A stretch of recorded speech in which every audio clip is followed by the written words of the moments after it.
वेद प्रकाश जागो और जगाओ चैनल में आप सभी का स्वागत है दोस्तों। आज जो मैं बात करने जा रहा हूँ वो दैनिक भास्कर की एक न्यूज है, दैनिक भास्कर में छपी है, उससे बात करना चाहता हूँ। थोड़ा मैं उसके बारे में बता देता हूँ आपको। राजस्थान के 12 जिले के सबसे घने जंगल शाहाबाद में पावर प्लांट के लिए 1,19,759 पेड़ काटे जाएंगे। बताइए आप, प्लांट लगाने के लिए 1,19,759 पेड़ काटे जाएंगे। केंद्र सरकार ने ग्रीनको एनर्जी कंपनी को प्रोजेक्ट के लिए मंजूरी दे दी है, लेकिन स्थानीय संगठन इसका विरोध में उतर आए हैं। लेकिन स्थानीय संगठन इसके विरोध में आए, ये बहुत अच्छी बात है कि चलो थोड़ी बहुत जागरूकता तो है लोगों में कि वो इसका विरोध कर रहे हैं। संगठनों ने चेतावनी दी है कि यदि पेड़ काटे गए तो आंदोलन किया जाएगा। यदि पेड़ काटे गए तो आंदोलन किया जाएगा, और बिल्कुल आंदोलन होना भी चाहिए, क्योंकि आप सब जानते हो एक बार चिपको आंदोलन हुआ था। एक राजा ने पेड़ काटने के आदेश दिए थे, तो वहां के गांव के लोगों ने, जो बिश्नोई समाज के हैं, उन्होंने चिपको आंदोलन किया था। सब चिपक गए थे पेड़ों पे। पेड़ों को बचाने के लिए उन्होंने अपनी जान तक दे दी थी। आप बताइए कितने महान लोग होंगे वो।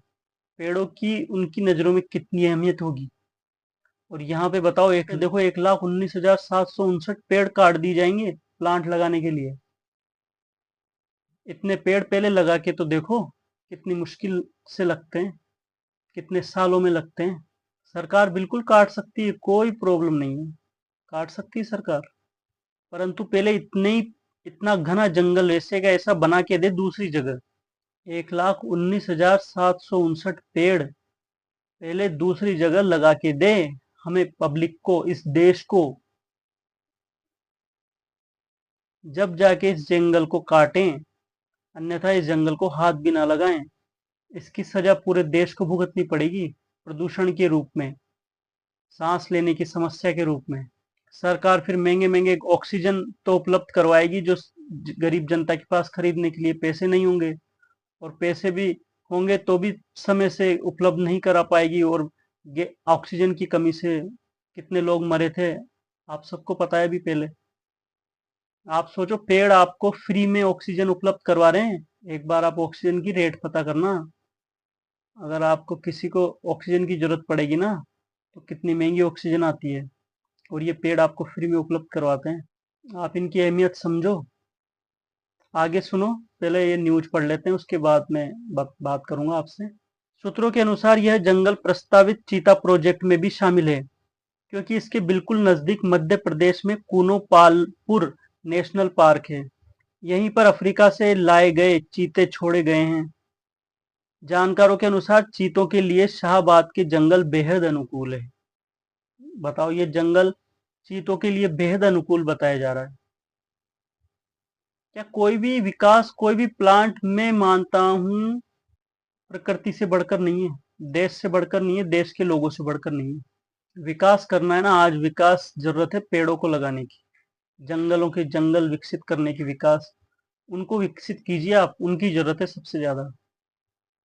प्लांट क्या देंगे? प्रदूषण देंगे। प्लांट क्या देंगे? लोगों की जान लेंगे।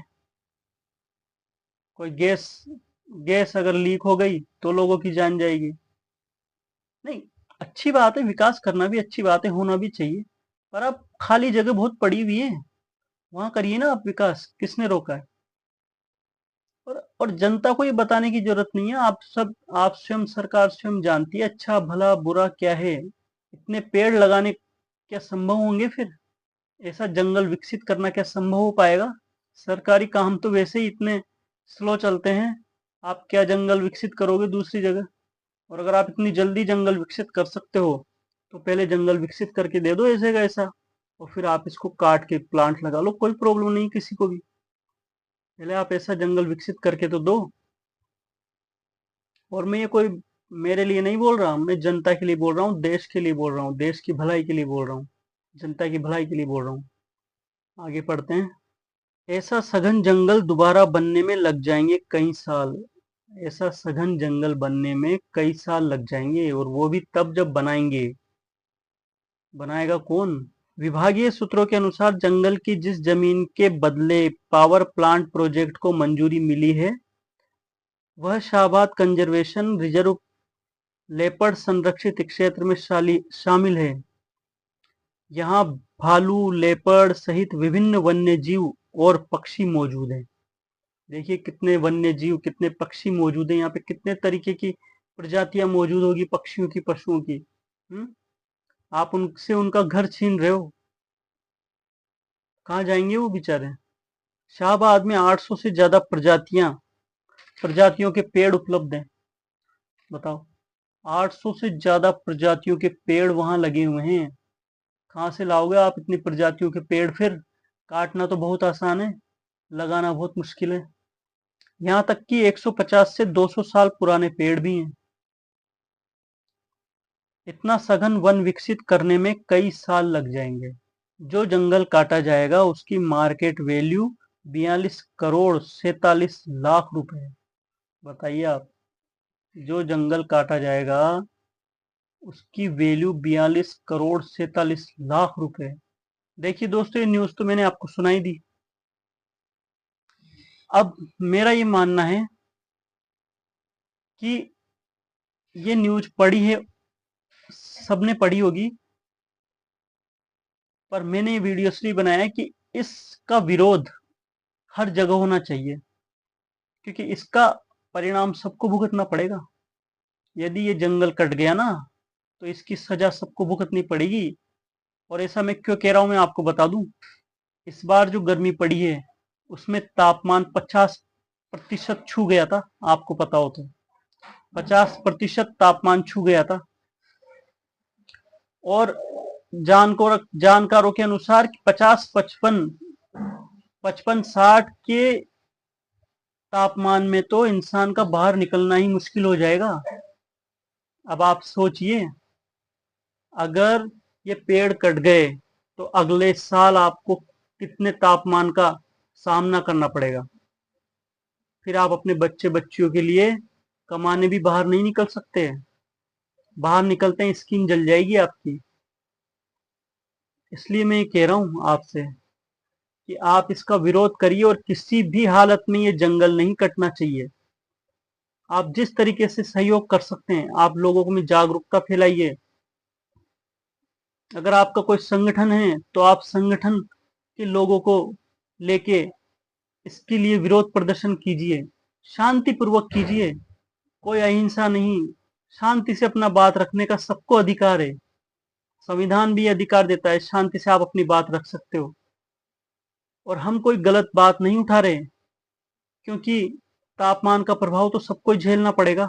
वो चाहे सरकारी अधिकारी हो या सरकार हो, वो भी बाहर निकलते हैं, उनके बच्चे बच्चे बाहर निकलते हैं, उनको भी इसका भुगतना पड़ेगा परिणाम। क्या नहीं भुगतना पड़ेगा? क्या एसी के अंदर कितने टाइम तक रह लेगा इंसान? बच्चा स्कूल भी जाएगा पढ़ने, खेलने भी बाहर जाएगा, 24 घंटे तो एसी में नहीं रह सकता ना। इसका नुकसान सरकारी अधिकारियों को भी है, सरकारी कर्मचारियों को भी है, सरकार में रहने वाले सभी लोगों को है। इसलिए मैं चाहता हूं सरकारी लोगों को, सरकारी कर्मचारियों, अधिकारियों को भी इसका विरोध करना चाहिए, क्योंकि इसका प्रभाव सबके बच्चे बच्चियों पे पड़ेगा। जब 50-55 तापमान हो जाएगा तो आप सोचो, बड़े आदमियों की हालत खराब हो जाती है, तो बच्चे बच्चियों का क्या होगा? इसलिए मैं ये बोल रहा हूं कि किसी भी हालत में ये जंगल नहीं कटना चाहिए। अगर हम सब विरोध करेंगे, सब निकलेंगे बाहर, किस हर तरीके से। आप सोशल मीडिया से जुड़े हो तो आप सोशल मीडिया पे इसका विरोध करो। आप संगठन है आपका, तो आप संगठन के रूप में इसका विरोध करो। ये जंगल किसी भी कीमत पे नहीं कटना चाहिए। दैनिक भास्कर ने बहुत अच्छी खबर छापी है, ये लोगों के संज्ञान दिया है लोगों को। अब करना लोगों को ही है, क्योंकि आप जानते हो गर्मी हर साल आती है, और हर साल आएगी गर्मी। पहले कभी 40 डिग्री भी तापमान नहीं पहुंचता था, मुझे याद है अच्छी तरह। और आज 50 डिग्री तापमान पहुंच रहा है। वो क्यों पहुंच रहा है? पेड़ नहीं होने की वजह से। अभी तापमान ज्यादा पहुंचा था तो कैसे जागरूकता ला रहे थे, पेड़ लगाओ पेड़ लगाओ। जब अपने ऊपर बीतती है ना, जब पेड़ों की याद आती है, जब गर्मी पड़ती है, जब पेड़ों की याद आती है, इतने सारे पेड़ कौन लगाएगा, कौन उनका पालन पोषण करेगा? हाँ, इतने लगे लगाए हुए पेड़ों को, इतने बसे बसाए जंगल को उजाड़ने की कहाँ जरूरत आ रही है? आप प्लांट लगाओ, खाली जगह में लगाओ, कोई भी काम करो आप, पर उसके लिए पेड़ को काटने की कोई आवश्यकता नहीं है, क्योंकि ये सबके लिए नुकसानदेह है। और अगर आप ये जंगल कट गया तो आप मेरी बात मानिए, अगली गर्मी में आपको 55-60 डिग्री तापमान देखने को अवश्य मिल जाएगा। आपने ये न्यूज भी देखी होगी गर्मी के अंदर कि जहां जहां पेड़ लगे हुए थे वहां का तापमान कम था। तो आप देखिए पेड़ों का कितना योगदान है। पेड़ अपन को फ्री में छाया दे रहे हैं, फ्री में ऑक्सीजन दे रहे हैं, फ्री में औषधियां दे रहे हैं, फ्री में फल फ्रूट दे रहे हैं, और आप ऐसे पेड़ों को काट दोगे। जानवरों को उनका घर मिल रहा है, जानवरों से उनका घर छिन जाएगा। हम्म, कितना बड़ा अपराध होगा हम सबसे। तो दोस्तों मित्रों, मैं यही कहूंगा, और आप सब बहुत समझदार हैं, आप सब भी जानते हैं अपना भला बुरा, और मैंने यही बात कही है, सबसे इंपॉर्टेंट बात यही है, जितना प्रदूषण होता है सब पेड़ सोख लेते हैं, गर्मी से हमको वही निजात दिलाते हैं पेड़। और ये फ्री की ऑक्सीजन जो ले रहे हैं ना अपन, इसी से हम जीवित हैं। विकास हमें नहीं बचाएगा, ऑक्सीजन हमें बचाएगी। विकास करो, पर विध्वंस करके विकास मत करो, बिना विध्वंस किए विकास करो। मेरे जो दिल में बात थी, मेरा दिल दुखा, मुझे पीड़ा हुई, इसलिए मैंने बात रख दी। आपको अच्छी लगे, आपको सही लगे तो आप आगे बढ़िए, और अपने आप को बचाने के लिए, अपनी प्रकृति को बचाने के लिए, अपने देश को बचाने के लिए आवाज उठाइए। धन्यवाद दोस्तों। वेद प्रकाश जागो और जगाओ, विश्व को स्वर्ग बनाओ।